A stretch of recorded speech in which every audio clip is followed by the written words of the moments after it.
तो आज का विषय है हृदय रोग के बारे में आयुर्वेद की विवेचना और क्लिनिकल एक्सपीरियंस। तो सबसे पहले हमारा देश में 1 अरब और 40 करोड़ की वस्ती है, पॉपुलेशन है। मिडिल क्लास की फैमिली के लोगों को भी आजकल हृदय रोग की बीमारी बहुत बढ़ रही है। विश्व के अन्य देशों से हम स्टेंट और बाईपास एक्सपोर्ट कर रहे हैं और कॉरपोरेट हॉस्पिटल में ज्यादातर स्टेंट और बाईपास लोग डाल रहे हैं। तो मैं आर्थराइटिस, स्किन, ऐसी सभी में प्रैक्टिस करता था और अन्य रोगों में भी ट्रीटमेंट करता था, डायबिटीज की, ब्लड प्रेशर की। हृदय की ट्रीटमेंट नहीं करता था पहले में। तो मैं सिर्फ बता देता, आपको हृदय की तकलीफ है तो आप आदरणीय वेद दमनिया सर के पास जाओ, या अन्य वेद के पास मैं भेजता था, या आपने जो भी अच्छा लगे वो आप करो, क्योंकि मेरा एक्सपीरियंस इतना नहीं था। मेरे परिवार में एक घटना घटित हुई। मेरे चाचा को हृदय की सीवियर बीमारी हुई और मायोकार्डियल इंफ्रैक्शन का प्रॉब्लम हुआ और इमरजेंसी कंडीशन में उसको वहां पर एडमिट किया। तो वहां पर मायोकार्डियल इंफ्रैक्शन के साथ साथ 3 जो मेन कोरोनरी आर्टरी थी वो ब्लॉक थी। राइट कोरोनरी आर्टरी 100% ब्लॉक थी। तो वहां के कार्डियक सर्जन ने बताया कि अभी का अभी स्टेंट नहीं चलेगा, बाईपास करना पड़ेगा। तो बाईपास सर्जरी करना, वो डिसीजन लेना कोई सामान्य चीज तो है ही नहीं। तो हम सब क्या करे क्या ना करे, वो कंफ्यूजन की स्थिति में थे। तो इस स्थिति में हमने पूरा अलग अलग आयुर्वेद वेद्यों का एक्सपीरियंस जाना, मॉडर्न मेडिकल साइंस के डॉक्टरों का एक्सपीरियंस जाना। तो उसके बाद डिसीजन, धर्म संकट का समय था तो मैंने मध्यम मार्ग निकाला और उस डॉक्टर को बोला कि हम हॉस्पिटल में रखते हैं, अभी हर दिन की 8 से 9 सॉर्बिटेट की आवश्यकता रहती है, सबलिंगुअल। ब्लड प्रेशर 180 आसपास था, 180, और सीवियर पेन रहता था। तो बाईपास था तो मैंने हॉस्पिटल में ही रखा, और हॉस्पिटल में रखा उसके बाद ट्रीटमेंट प्रारंभ की। निरामीकरण किया, औषध से जड़ दिया, अर्जुनारस दिया, हृदरोग चिंतामणि रस दिया, गोघृत मंड का नश्य डाला, खाने में मूंग का पानी दिया निरामीकरण के लिए। थोड़ा व्याधि विपरीत किया, थोड़ा दोष विपरीत किया, और वेद्यों के एक्सपीरियंस के हिसाब से जो जो आयुर्वेद में आता था सब किया। प्राणायाम किया, शवासन किया। तो रोज की 8 सॉर्बिटेट चाहिए थी, वो 5 हुई, 3 हुई, 1 हुई। 3 दिन में एक भी सॉर्बिटेट की आवश्यकता नहीं पड़ी। ब्लड प्रेशर जो 180 था वो 5 से 6 दिन में कंट्रोल होके होके होके होके 150 तक आ गया। उसके बाद मैं कार्डियक सर्जन को मिला, उसको बोला कि सर, मेरा एक प्रश्न है, आप हृदय के निष्णात हैं, मेरे को सिर्फ ये बताओ, सर नेचुरल बाईपास हो सकता है नहीं हो सकता है? उसने बोला हो सकता है। तो नेचुरल बाईपास हो सकता है तो उसकी क्या साइन ऑन सिम्टम है, कैसे पता चले? तो उसने बोला सॉर्बिटेट कम हो जाए, ब्लड प्रेशर कंट्रोल हो जाए तो समझना चाहिए कि हार्ट को ऑक्सीजन और ब्लड मिलना प्रारंभ हो गया, तो वो उसको बाईपास की आवश्यकता नहीं है। तो मैंने बोला उसका ब्लड प्रेशर इतना रहता है, अभी इतना चल सकते हैं, एक भी सॉर्बिटेट की जरूरत नहीं है, तो ऐसा बोल सकते हैं नेचुरल बाईपास हो गया? उसने बोला हो सकता है। उसके बाद 2D को TMT ECG किया तो सब सब कुछ नॉर्मल है। उसके बाद मैंने बोला कि आप अब सभी को बताओ, मैं नहीं बताऊंगा कि इसको अभी बाईपास की जरूरत नहीं है। ये मरीज नेचुरल बाईपास उसका हो गया है। अभी जो व्यक्ति 8 दिन में उसका यदि बाईपास नहीं किया हो तो उसकी मृत्यु हो जाए, ऐसा बोलता था, वही सर्जन ऐसा बोलने लगे कि अभी उसका नेचुरल बाईपास हो गया। अभी 3 साल हो गया उस घटना का, अभी वो जीवित है और अच्छी तरह से अपना कार्य कर रहे हैं। 1 साल होने के बाद मैंने थोड़ा चिंतन किया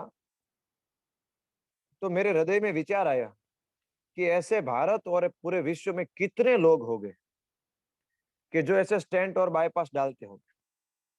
तो क्या दुनिया में जो लोग स्टेंट और बाईपास डालते हैं उसको शौक है स्टेंट और बाईपास का, ऑपरेशन का, कार्डियक ऑपरेशन का? नहीं। उसके रिलेटिव्स को शौक है? नहीं है। फिर भी क्यों डाल रहे हैं? इसीलिए डाल रहे हैं कि हमने हमने हम सभी उसमें आते हैं। आयुर्वेद वालों ने ऐसा विश्वास का एटमॉस्फेयर क्रिएट नहीं कर सके हैं कि लोग नेचुरल बाईपास में आयुर्वेद में विश्वास कर सके। मैं 4 विश्व के बहुत सुप्रसिद्ध कार्डियक सर्जन का नाम दे रहा हूं। Doctor Dean Ornish London, doctor BM Hegde south Hyderabad, doctor तुजू जापान, डॉक्टर बिमल साजेद दिल्ली और डॉक्टर रमेश कापड़िया अहमदाबाद। इस सभी डॉक्टरों का, प्रामाणिक डॉक्टरों का, निष्ठावान डॉक्टरों का, समाज के प्रति जिसकी उदारता है, उस डॉक्टरों का निवेदन है कि अभी जो स्टेंट और बाईपास हो रहा है उसका 80 से 95% स्टेंट और बाईपास की जरूरत नहीं है, नेचुरल बाईपास हो सकता है। तो ये सभी MBBS MD कार्डियक सर्जन या कार्डियोलॉजिस्ट है, शवासन से, लाइफस्टाइल चेंजेस से, योग से। तो आयुर्वेद से भी क्यों नहीं हो सकता है, ऐसा सोचकर मैंने हृदय का कैंप किया। उसके बाद धीरे धीरे धीरे मरीज आने लगे और अभी तक 2500 के आसपास मैंने मरीज देखे और मैं अभी ओपन माइंडेड हूँ। 10,000 15,000 आसपास मरीज देखने के बाद यदि किसी को 8 से 10 दिन में आयुर्वेद लाइन ऑफ ट्रीटमेंट से यदि रिलीफ न हो और उसको कोई दिक्कत है, तो वो, मैं अभी मरीज को भी बोल रहा हूँ और ऐसे भी, तो स्टेंट बाईपास जीवन रक्षा के लिए डालना चाहिए, कोई दिक्कत की बात नहीं।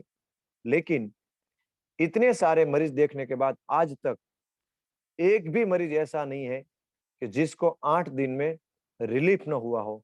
और उसके बाद मैं 2D को, TMT, ECG सब कुछ रिपोर्ट के लिए उसको बोलता हूँ, जहां से उसको स्टेंट और बाईपास के लिए भेजा है, और सभी लोगों को नॉर्मल उसका पूरा रिपोर्ट्स भी आ जाता है और वो व्यक्ति नॉर्मल कार्य भी कर सकता है। तो उसके बाद अभी हमने स्पेशल OPD प्रारंभ की हृदय की, और उस OPD में जिसको कार्डियक प्रॉब्लम हो ऐसा मरीज आ रहे, और धीरे धीरे हम उसका प्रचार और प्रसार भी करने वाले हैं।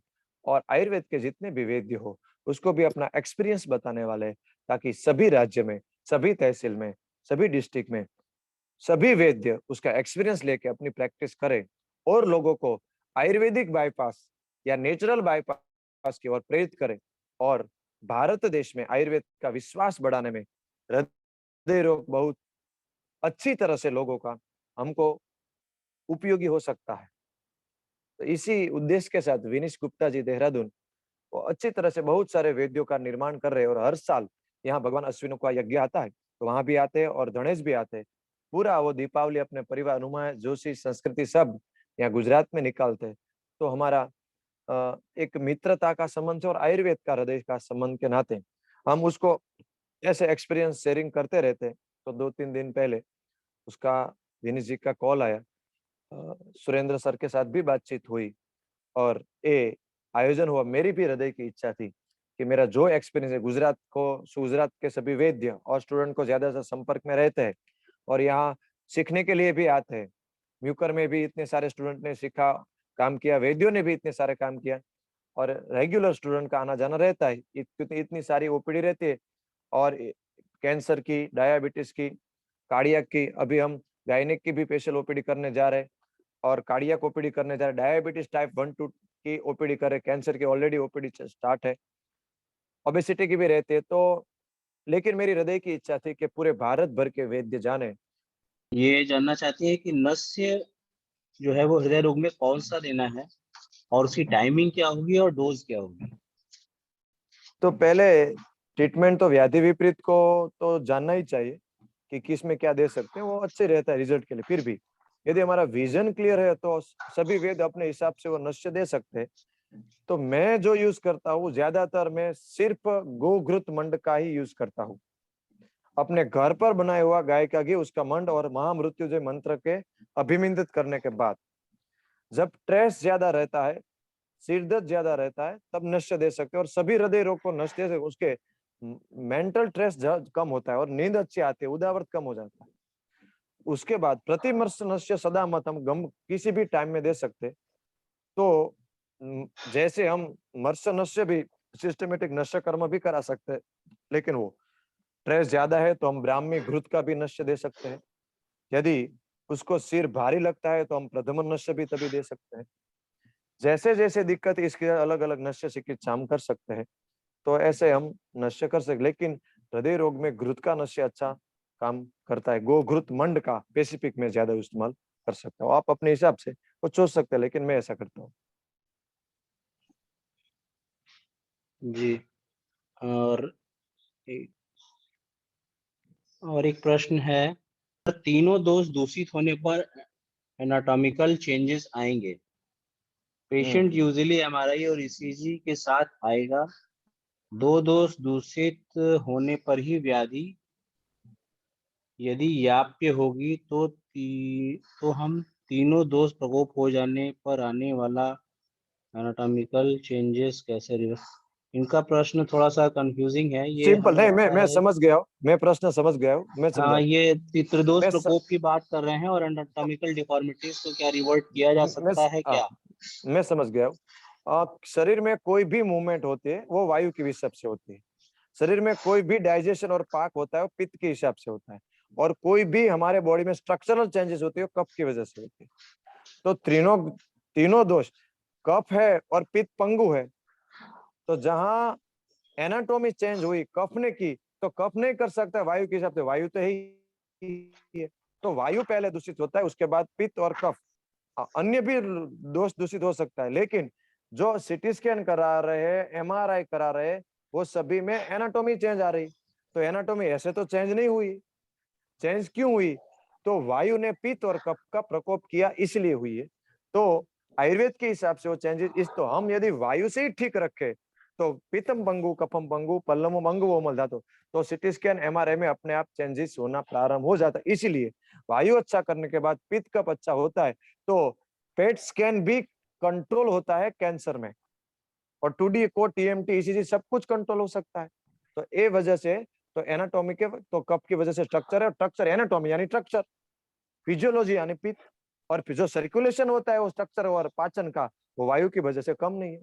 तो वायु सिर्फ पक्वाशय में नहीं है, पूरे सेल में है, टिश्यू में, सभी जगह वायु का फंक्शन है, पित्त का और कफ का है। यही हिसाब से हमको सोचना चाहिए। जी, धन्यवाद। डॉक्टर सुरेंद्र चौधरी सर का प्रश्न है कि बहुत सारे पेशेंट जो लिपिड प्रोफाइल डिस्टर्ब लेकर आते हैं, और अगर ट्राइग्लिसराइड ज्यादा बड़ा हो तो ऐसे में क्या चिकित्सा व्यवस्था हो सकती है? ये आयुर्वेद में बहुत सारे प्रश्न ऐसे आते हैं, हृदय रोग में, ब्लड प्रेशर में, कार्डियक में, कि डायबिटीज में क्या करना चाहिए, ब्लड प्रेशर में क्या करना चाहिए। तो मैं सिर्फ सिंपल लैंग्वेज में समझाना चाहता हूँ कि शास्त्र में लिखा है मेहेशु धात्री निशा, प्रमेय में धात्री निशा है। शास्त्र में ऐसा नहीं लिखा है कि डायबिटीशु धात्री निशा। पहली चीज, जब प्रभुत्व लाविल मूत्रता सिम्टम मिले तभी वो प्रमेय है, उसके बाद कफज पित्तज वातज अलग है, वहां धात्री निशा है।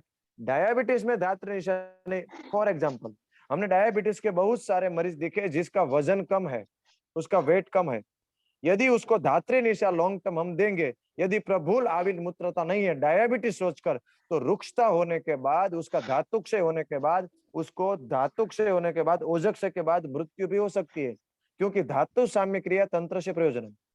तो यदि प्रमेय का पेशेंट है और वातज प्रमेय का पेशेंट है, जिसको प्रभुत्व और आविल मूत्रता है लेकिन वेट उसका कम है, तो हम प्रमेय कंट्रोल करने के लिए, डायबिटीज कंट्रोल करने के लिए तिक्त प्रधान औषधि देंगे, तो धातुक्षय अनुल व्याधि होगा।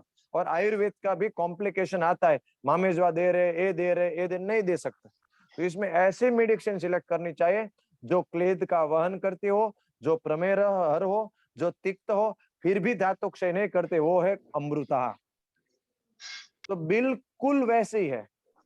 तो ट्राइग्लिसराइड का जो रिपोर्ट है वो ब्लड की केमिस्ट्री का रिपोर्ट, तो ब्लड की केमिस्ट्री सभी को एक ही सर की हो ऐसी आवश्यकता नहीं है, इसीलिए हम सभी का रिपोर्ट नॉर्मल कर सकते हैं ऐसा नहीं है। हाँ, 80% लोगों का रिपोर्ट लेवल भी नॉर्मल आता है, लेकिन हम परफेक्शन से निरामीकरण करते हैं, तो धीरे धीरे धीरे कोलेस्ट्रॉल सभी रिपोर्ट्स नॉर्मल आते, एक लेवल के बाद कम होना कम हो जाता है, बंद हो जाता है, एक लेवल के बाद कम होना बंद हो जाता है, और बंद हो जाता है वो उसका नॉर्मल लेवल।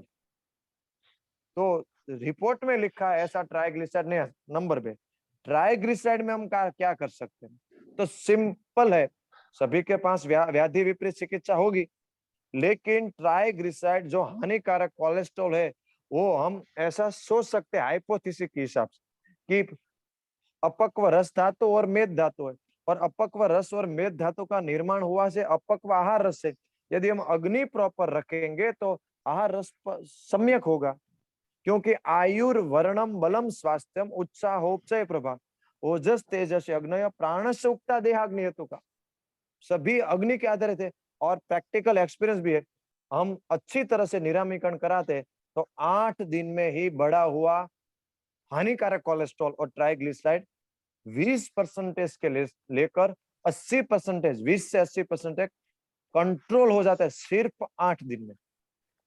बाकी के जो 20% मरीज बचे उसको थोड़ा टाइम लगता है। तो इस हिसाब से हम सोचने के बाद हमको पहले अग्नि ठीक करना है और उसके बाद उसकी ट्रीटमेंट करनी है। बहुत सारे लोग, अभी एक प्रश्न आया था कि आरोग्य वर्धिनी दे सकते हैं त्रिफला गूगल, व्याधि विपरीत हिसाब से दे सकते हैं, लेकिन यदि उसका वजन कम है, वृक्ष गुण की वृद्धि है, तो आरोग्य वर्धिनी नहीं दे सकते। स्थूल पेशेंट है तो दे सकते हैं, पुरुष में देना है तो अमृता गूगल या अमृता दे सकते हैं।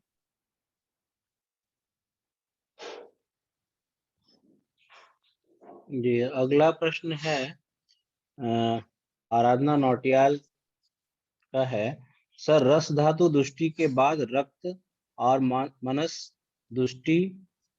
धातु मांस धातु दृष्टि होगी, रस के बाद रक्त दृष्टि मांस धातु दृष्टि होगी, उस वक्त रोगी में क्या लक्षण रहेंगे या रिपोर्ट में क्या मार्कर चेंज होंगे कि हम रोग को वहां और हृदय रोग में जो रिपोर्ट्स होता है उसमें सबसे पहले ईसीजी, उसके बाद 2D को टीएमटी और एंजियोग्राफी और सिटी एंजियोग्राफी, इतना रिपोर्ट ज्यादातर रहता है। और ब्लड का रिपोर्ट में लिपिड प्रोफाइल ज्यादातर ऐसा कराते हैं। तो बहुत सारे मरीज ऐसे होते हैं जिसको रिपोर्ट नॉर्मल है फिर भी हार्ट अटैक है, और बहुत सारे मरीज हो जिसको रिपोर्ट का प्रॉब्लम है, हार्ट का प्रॉब्लम है। तो जो आयुर्वेद के हिसाब से हमको सोचना पड़ेगा, तो हमको ये 5 रिपोर्ट नॉर्मल रखने हैं।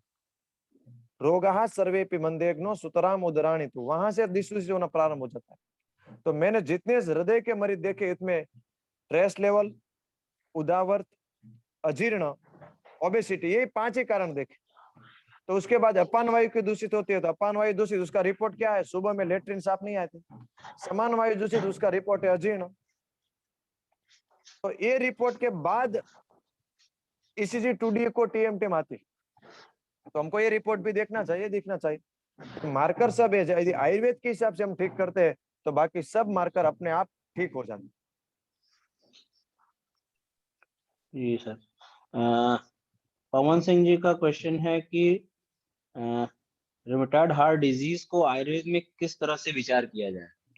रूमेटॉइड हार्ट डिजीज के जितने भी लोग आते हैं इसमें कॉमन सिम्टम उसको रहता है, तो उसमें वृक्ष गुण की वृद्धि ज्यादा होती है, स्टिफनेस ज्यादा होती है ज्यादातर। तो हमको स्नेह युक्त, गुरुत्व युक्त कल्पना करनी चाहिए। दूसरा, उसमें धातु क्षय अवस्था ज्यादा रहती है, तो हमको ऐसे औषधि की कल्पना चाहिए जिसे धातु क्षय कम हो। तो हम इसमें ज्यादातर अश्वगंधा का यूज मैं सबसे ज्यादा करता हूँ, और उसमें प्राणायाम की, गाय का घी नाक में लगाना उसके बाद प्राणायाम, तो ऐसा हम करते हैं। तो rheumatoid heart disease autoimmune disease है, उसमें आगे बढ़ने से रोकने का भी कोई भी वर्ल्ड में मेडिसिन है, हम सभी आयुर्वेद के हिसाब से आगे बढ़ता हुआ उसको रोक सकते हैं। और जैसे 1 महीना 2 महीना मरीज ट्रीटमेंट ले उसके बाद पता चल जाता है कि इसके कितने दिन में अच्छा होता है, लेकिन मेरा क्लिनिकल एक्सपीरियंस रहता है कि रूमेटॉइड हार्ट डिजीज में 80 से 85% को हम क्योर कर सकते हैं और 15% मरीजों को हम कंट्रोल में रख सकते हैं।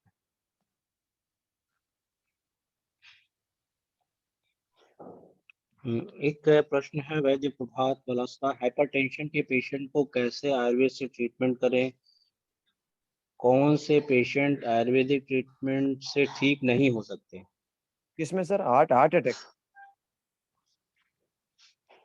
इन्होंने तो हाइपरटेंशन लिखा है, आपने हाइपरटेंशन। तो उसमें पूरा ट्रीटमेंट एक्सप्लेन किया ही है। ये का प्रश्न हो सकता है, अभी पूरा इन्होंने लेक्चर सुना होगा तो काफी चीजें तो क्लियर कर ही दी हैं आपने। हम्म। ये जानना ही चाहते हैं कि हाइपरटेंशन में कैसे पेशेंट्स आयुर्वेद में ट्रीटमेंट करें और कैसे पेशेंट्स को आयुर्वेदिक ट्रीटमेंट से ठीक नहीं हो सकते। नहीं नहीं, सभी ठीक क्यों ठीक हो सकते हैं ना, ठीक नहीं हो सकते ऐसा नहीं है। लेकिन जो आजकल चल रहा है वो हाइपरटेंशन लाइफ टाइम मेडिसिन लेने का चल रहा है।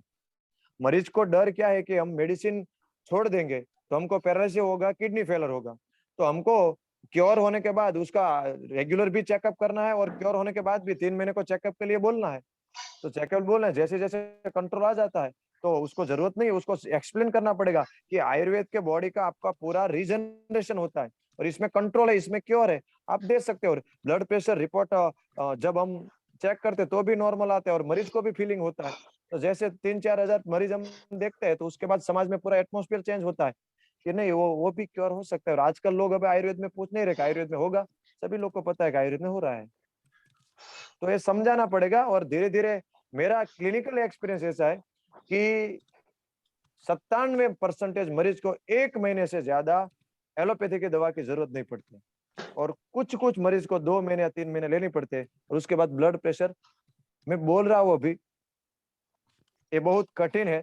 एक क्योरेबल डिजीज है, curable, 100% curable blood pressure, not controllable, curable. जी, एक प्रश्न है। जी जी, एक प्रश्न है, गोघृत मंड घर में कैसे बनाएं सर, प्लीज बताइए। सिंपल पद्धति, गोग्रोथ हम करते हैं तो उसमें प्योर गोग्रोथ में ऊपर मंड रहता है, मंड को अलग करना है, बस वही नश्य करना है। गोग्रोथ बनाना आता है तो गोग्रोथ मंड। लेकिन गोघृत किसको बोलते हैं वो बता देता हूँ। आपके पास गाय है, यदि नहीं है तो अपने बर्तन में दोई हुई गाय का दूध करके उसमें से दही बनाकर उसमें से बिलोना करके, कम्मर बिलोना करके, कर्षण के बाद जो अपने नजर के सामने जो घृत बने उसको गोघृत बोलते हैं। वरना आजकल पूरे भारत में गोघृत के नाम से क्या मिल रहा है उसकी चर्चा पूरी कथा चलेगी, इतना है। और आयुर्वेद बदनाम हो रहा है और गाय माता बदनाम हो रही है। तो हमारे वैद्य के हिसाब से प्योर घृत, घर्षण किया हुआ, मंथन किया हुआ, अपने बछड़े को तृप्त की हुई गाय का ही दूध में से दही और दही में से मक्खन से घी भी निकाला हुआ, ऐसा बटर नहीं। जो सेपरेट करते हैं उसको बटर बोलते हैं। और 50 लीटर आसपास गाय के दूध का यदि भाव, वो दर्द की बात है कि भैंस शास्त्र में अधम उसका 70 रुपया भाव समाज दे रहा है और गाय का 50। इसलिए समाज यश्य गो रूपम तस्य विश्व रूपम, गाय माता आज मर रही है तो इसलिए समाज मर रहा है। तो इसलिए वो विषय आगे इसलिए बता रहा हूं, तो गोघृत उसको बोलते हैं, ये इसको। तो 1000 से 1200 रुपये हमारे घर पर पड़ता है तो 400 रुपये में गोघृत लोग दे रहे, वो क्या दे रहे वो सोचने की विषय है। जो मंथन आयुर्वेद में घृत लिखा वो तो नहीं है।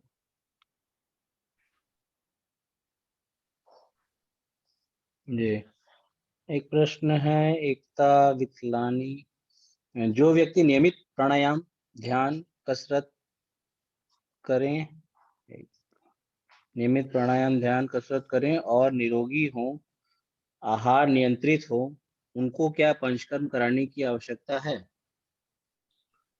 मूल उद्देश्य अग्नि सम होनी चाहिए। तो पंचकर्म जो करने की चिकित्सा है वो तो एक शुद्धिकरण की प्रोसेस है और व्याधि के हिसाब से जिसको दोष बढ़ गए बहुदेश उसको भी करा सकते हैं और स्वस्थ भी करा सकते हैं, दोनों के लिए। तो आपके लिए प्राणायाम भी एक मार्ग है, आपके लिए निरामीकरण भी एक मार्ग है। लेकिन पंचकर्म वो लिफ्ट वाला मार्ग है। आप सीढ़ी से जाओ, लिफ्ट पे जाओ, लिफ्ट से अच्छा रहता है। पर आजकल के जमाने में इतना भी विष बढ़ा है तो पंचकर्म तो बहुत अच्छी चीज है और करनी भी चाहिए क्योंकि लिफ्ट का मार्ग आज 21वीं सदी में अच्छा रहता है और अच्छी चीज है का प्राणायाम कर हृदय रहे हैं। रो- लेकिन जी, पंचकर्म करे तो सोने में सुहागा। हाँ, एक प्रश्न है, हृदय रोगों में जी, कौन से आसन और प्राणायाम करने चाहिए। हृदय रोग में पहले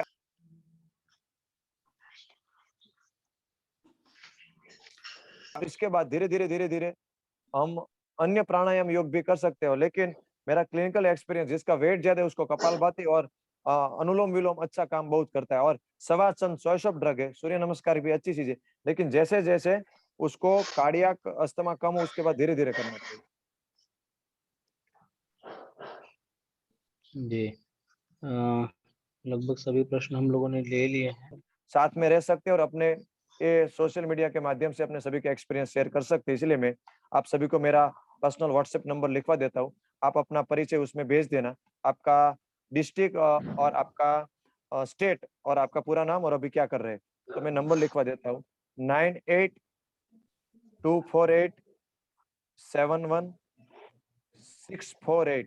फिर से बोल रहा हूँ 9824871648।